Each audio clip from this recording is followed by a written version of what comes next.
बहुत समय की बात है। एक छोटी से गांव में एक गरीब किसान पवन अपनी पत्नी भादु और उसकी दो बेटे राकेश और रिया के साथ रहता था। पवन के पास थोड़ी सी ही जमीन थी जिस पर वह खेती करता था, लेकिन इस साल बारिश न होने के कारण उसकी फसल बर्बाद हो गई थी। तभी पवन ने बोला, सही था, इस बार बारिश नहीं होने के कारण फसल बिल्कुल नहीं हुई। अब हम क्या करेंगे? कुछ ना कुछ तो करना ही होगा।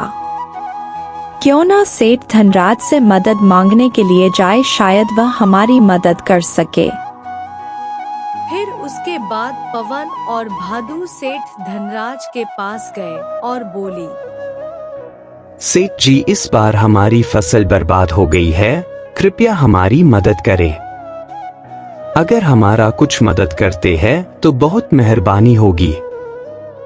पवन, तुम्हें पता है कि मैं मुफ्त में किसी की मदद नहीं करता हूँ।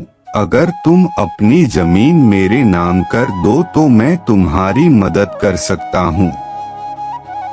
पवन और भादु ने आपस में सोचा कि जमीन उसके नाम कर दूं, वैसे भी हमारे पास और कोई रास्ता नहीं है। फिर पवन ने कहा, ठीक है सेठ जी, हम अपनी जमीन आपके नाम कर देंगे, लेकिन एक शर्त पे, मेरा जब पैसे होगा तो हम हमारा जमीन वापस ले लेंगे। फिर सेठ धनराज ने कागजात तैयार करवा लिए और पवन ने अपनी जमीन उसके नाम कर दी। सेठ ने उन्हें थोड़े पैसे ही दिए, लेकिन वह पैसे कुछ ही दिन में खत्म हो गए। पिताजी, अब हम क्या करेंगे? हमारे पास तो अब जमीन भी नहीं है। पिताजी, आपको इतने कम पैसे में अपना जमीन नहीं देना चाहिए था।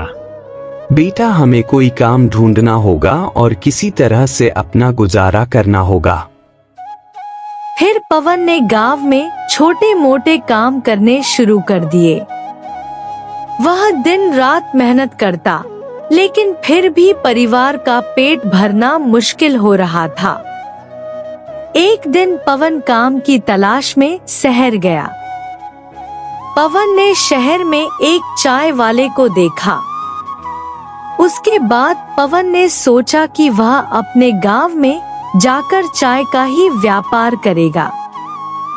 उसके बाद पवन उस चाय वाले के पास गया और कहा, अरे भाई, तुम्हारा चाय की दुकान बढ़िया चल रहा है। हाँ भाई, वो तो है, ये सब मेरे मेहनत का कमाल है। वैसे भी मैं अपने गांव में चाय की दुकान खोलने की सोच रहा हूँ। हाँ भाई, क्यों नहीं, तुम्हारे चाय की दुकान खोलने की सोच बढ़िया है।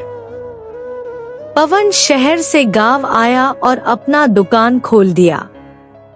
उसकी चाय लोगों को बहुत पसंद आई और उन्होंने उसे पैसे दिए। पवन ने सोचा कि वह इसी तरह से अपने परिवार का गुजारा कर सकता है। पवन का चाय गांव में काफी मशहूर हो गया। फिर उसकी पत्नी बोलती है, तुम्हारी मेहनत और ईमानदारी ने हमें फिर से खुशहाल बना दिया। हाँ, ये तो है, मेहनत और ईमानदारी से ही हम अपने जीवन को बेहतर बना सकते हैं। इस तरह पवन ने अपनी मेहनत और ईमानदारी से अपने परिवार को फिर से खुशहाल बना दिया।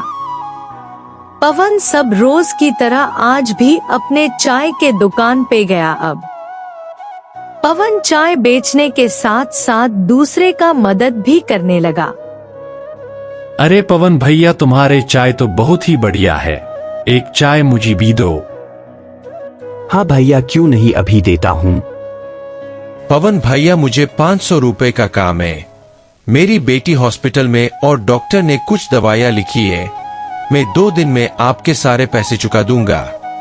पवन ने उस पर तरस खाकर उसे 500 रुपए दे दिया। अरे भैया, मुझे 2 दिन में सारे पैसे चुका देना। आज मैं जितना कमाया सारे पैसा तुमको ही दे दिया। पवन इसी तरह चाय की दुकान चलने के साथ साथ दूसरे लोगों को पैसे देकर मदद करने लगा और देखते देखते बहुत अमीर हो गया।